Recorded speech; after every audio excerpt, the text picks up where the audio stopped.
Hey, it's Jessie, and this is the Bun Mom Life.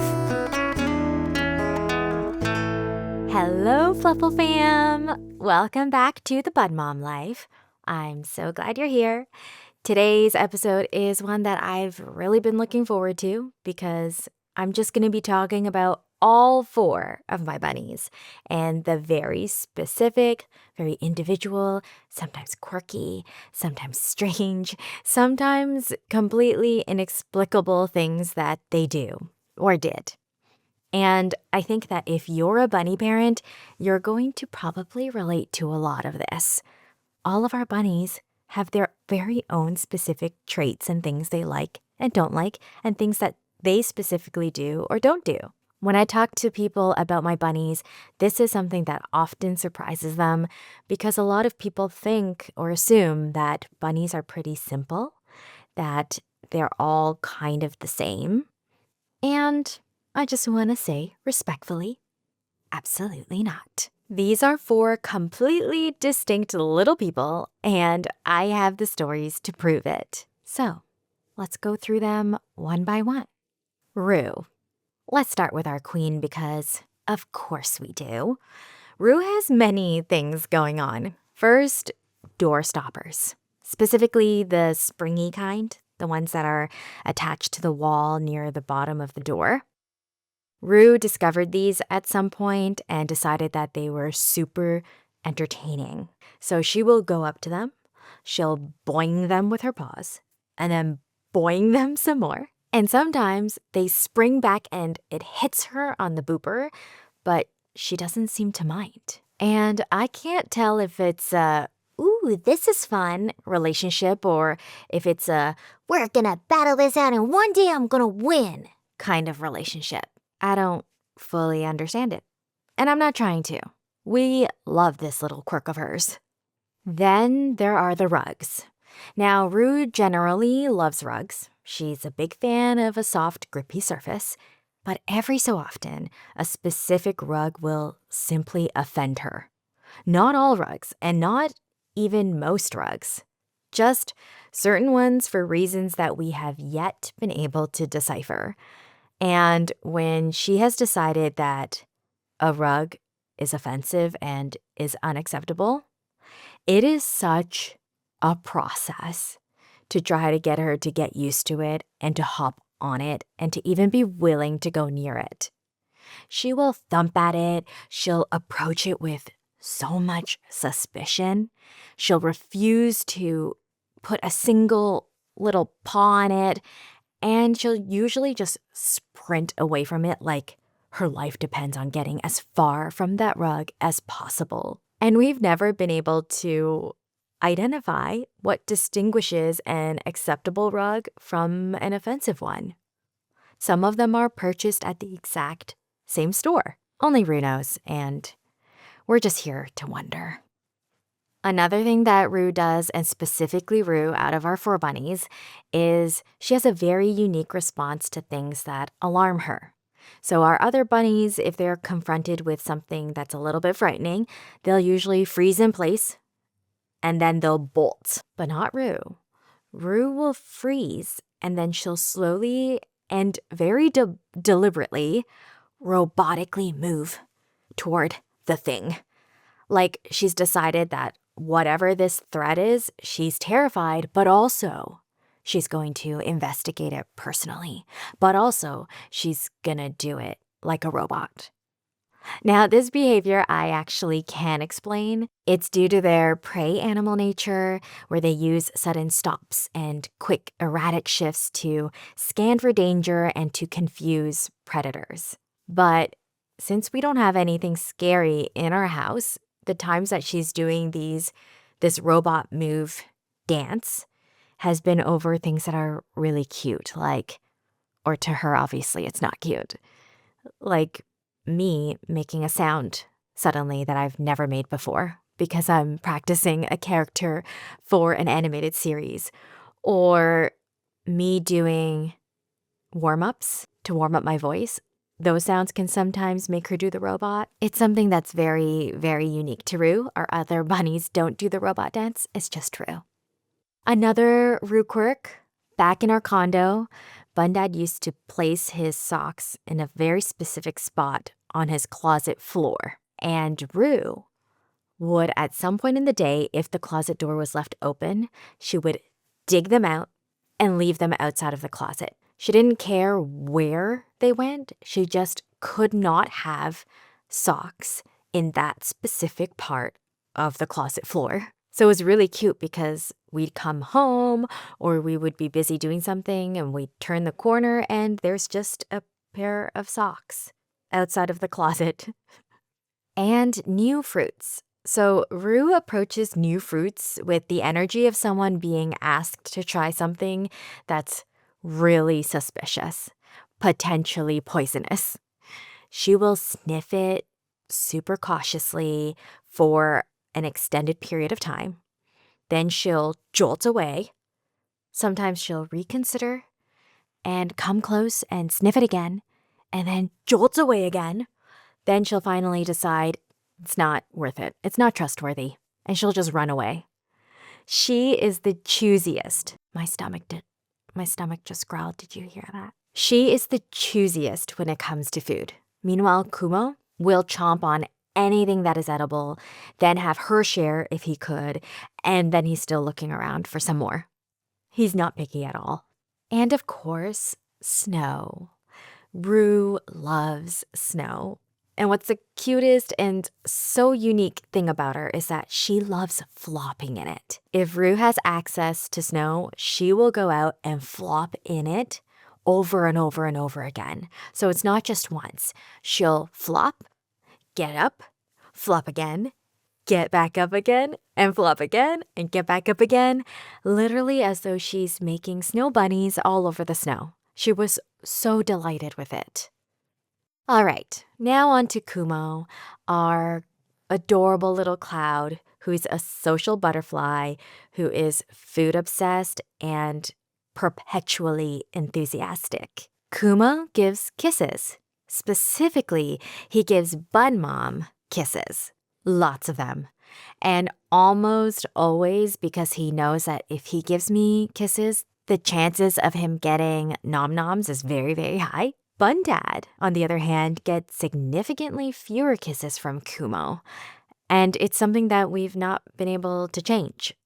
Kumo has simply decided that Bun Mom will be the primary kiss recipient, and that is that. So Bun Dad has kind of had to make peace with it, although he still tries. Then there are the dances. When Kumo gets excited and when he's doing zoomies, he likes to add these adorable little dances where he does this little skip hop to the right, to the left, to the right, to the left. It's literally a dance, and it's so cute. It's one of the most joyful things I've ever seen, and I could watch it on loop for an eternity. And then there's his zoomie routine, which definitely deserves its own mention because for whatever reason, Kumo likes to do his zoomies mostly upstairs. So he'll be going about his business on the main gathering level with all of us. And then suddenly something will come over him and he will sprint upstairs and just start tearing through the rooms and the hallway like a tornado. Sometimes when he randomly runs upstairs, I'll immediately follow out of curiosity and just to check on him and see what he's doing. And when I see, oh, he's just hanging out or he just ran up, there's nothing wrong. Then I'll giggle, give him a chuckle, and go back downstairs. And when I do this, Kumo will always race back downstairs. First to check if, did Mama come up here to let me know that it was Treato time? And he'll follow to try to find a Treato. And if there's no treat, or if I give him a nibble and he gets to munch on it, he'll then race back upstairs to resume his original plan of doing zoomies throughout the entire third floor. So he always had a plan. He put it briefly on hold for food, but he most certainly never abandoned that plan. He still had that zoomie itch. So plan is back on after the nom-nom. One of my absolutely favorite Kumo things is what he does when he's excited for treats or food or nom-noms of any kind. He can't contain the excitement, and he has to share it with Rue. So wherever Rue is, wherever she's sitting or lying down, he will immediately run to find her. He'll circle her happily a few times, and then sometimes he'll sit beside her, eagerly waiting for Bun Parents to bring the Treato over, or he'll run towards Bun Parents once he sees the Treato delivery coming. But every single time, he always first has to run over to Rue. He just has to share the excitement with her. It's really adorable and it's really sweet. And Linus, our Linus bear, our gentle, loving, endlessly affectionate little love bug. Linus gave kisses to everything, every inanimate object. He would go up to furniture, the couch, the throw pillows on the couch, new chairs that he gets to meet, toys, random items on the floor, the rugs. He'll give all of them tons of kisses.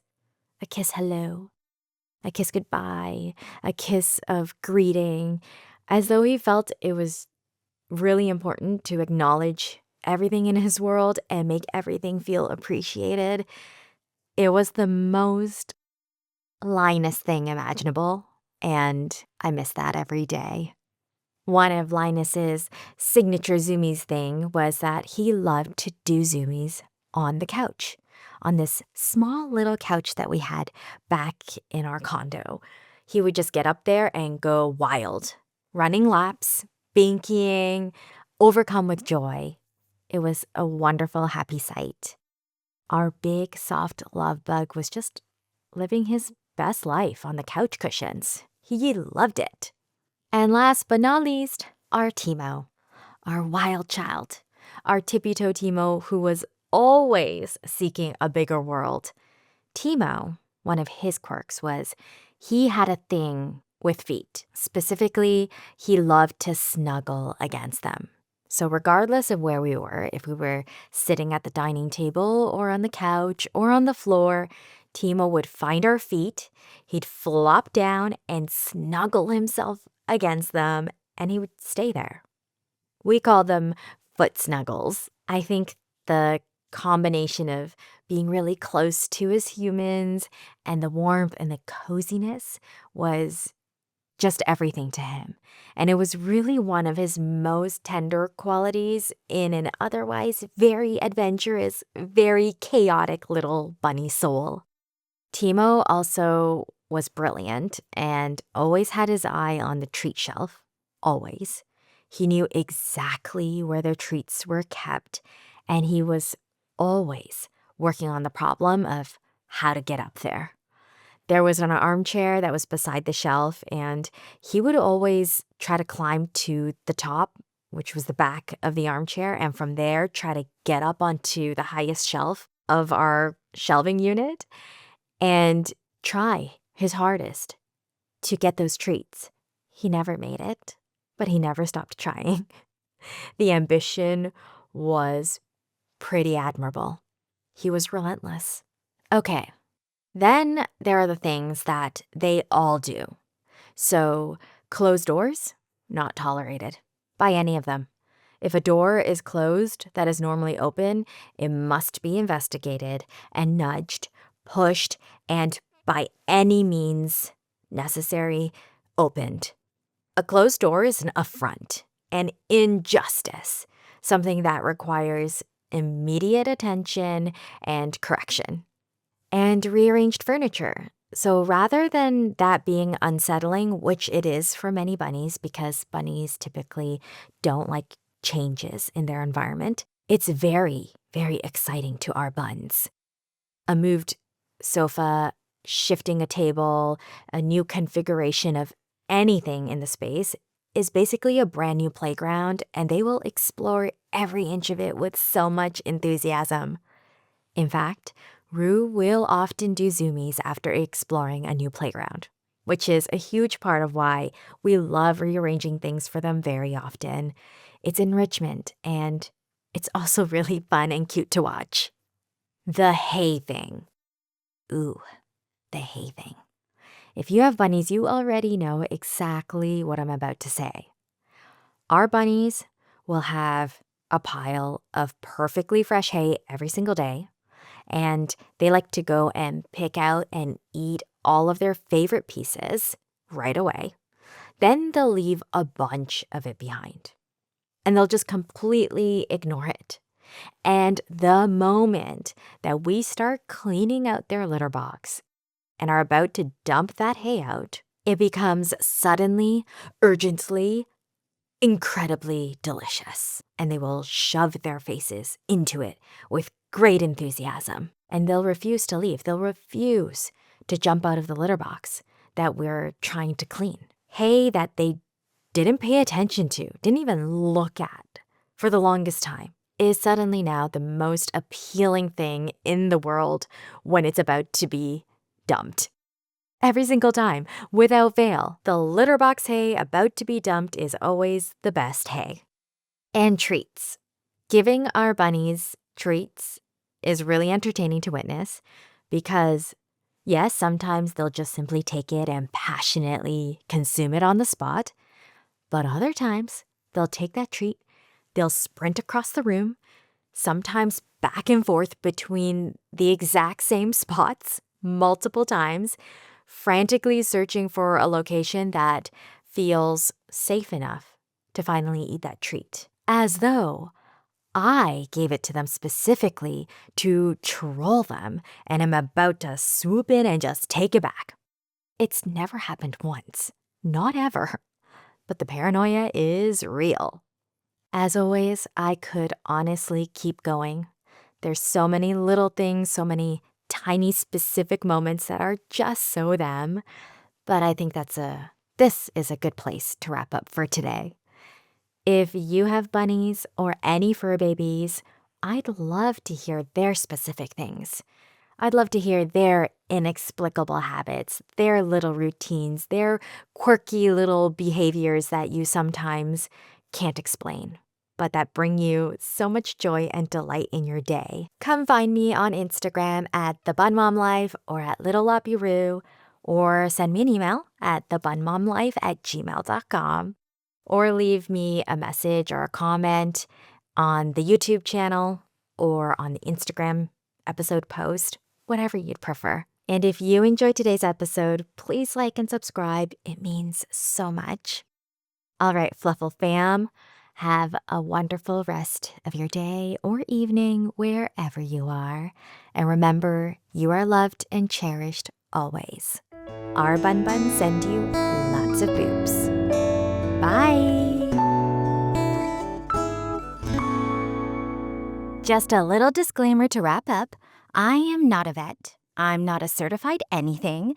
I'm just your bun mom friend over here sharing my journey. So if anything I've mentioned today has you curious or concerned about your own bunnies, please reach out to an experienced exotic vet or a trusted professional. Your bunny is lucky to have someone who cares enough to look into it. Bye!